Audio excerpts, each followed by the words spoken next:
You're listening to Systemic Error Podcast. The failure was designed. Anchor flattens top Trump economists' claims about Americans based on an article by Adam Lynch. When power loses the argument, it attacks the math. Pamela Brown did something rare on cable news.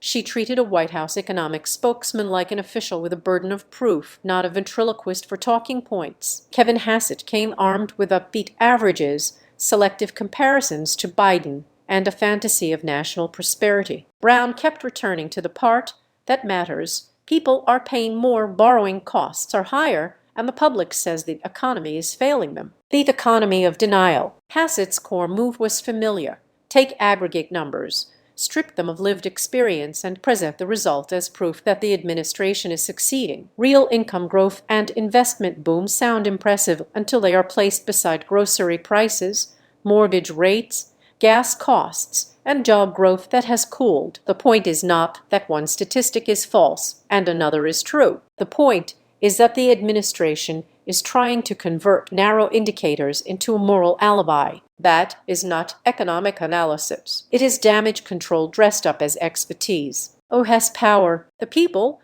with actual institutional power in this exchange are not the households absorbing higher prices. They are the White House officials who shape policy, sell it, and decide what gets counted as success. Hassett spoke as if he were describing weather. In reality, he was defending a governing project and the consequences of that project. Brown's value here was not that she was balanced. It was that she forced the administration's spokesman to answer for the gap between its claims and the public's condition. That gap is the story. The economy is being narrated from above by people insulated from the damage. The scapegoat shuffle. When Brown pressed him, Hassett did what administration defenders always do when the present is indefensible: retreat into inherited blame. Biden became the necessary prop for excusing Trump. That move is not accidental.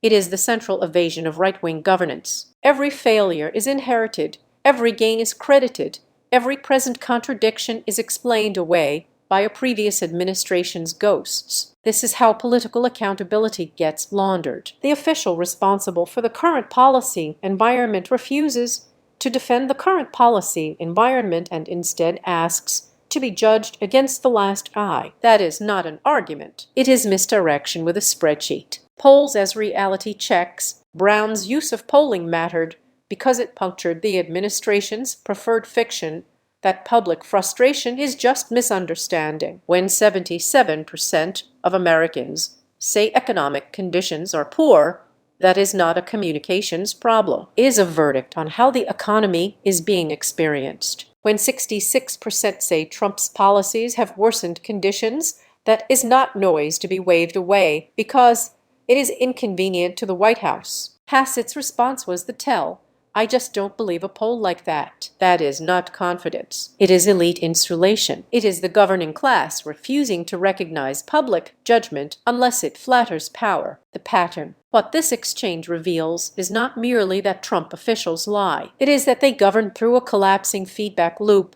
They reward themselves with abstract indicators, dismiss mass experience as misunderstanding, and rely on media environments too timid to name the fraud plainly. Brown interrupted that loop briefly by making Hassett answer the world as it is. The larger patent is older than one interview. Authoritarian politics does not always arrive with force first. Often it arrives with contempt for reality, an army of substitutes for accountability, and a demand that people surrender their own experience to serve official mythology. The lie is not just that the economy is amazing. The lie is that power gets to decide what pain means.